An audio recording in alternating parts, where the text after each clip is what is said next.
అధికారమంతా కొంతమందికే సొంతమైపోయింది.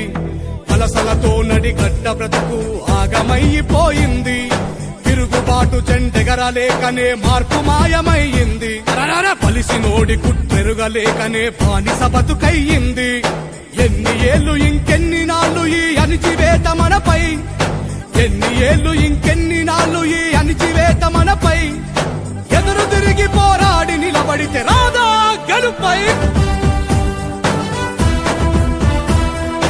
అణిచివేత ఎంతధికమైతే ఉవ్వెత్తున లేవద ఉద్యమం. హేళనతో మొదలైన పోరు నడుపుతుంది మహోద్యమం. చినుకు చినుకులు ఒకటై కురిస్తే చడివానై పడుతుంది. బహుజనులంతా దండుగా కదిలితే పాలన మనదవుతుంది. చీమలు ఒకటై పామును చంపిన చరిత మరవవద్దు. చీమలు ఒకటై పామును చంపిన చరిత మరవవద్దు. మతపు తేనుగుల కూల్చడమే మన బహుజన బ్రతుకుల్లో పొద్దు. మన నడిగడ్డలో మార్పు కోసమై ఒకటితో మొదలైంది. బానిసత్వములో బ్రతికే మనుషుల తోడుగా నిలనుంది.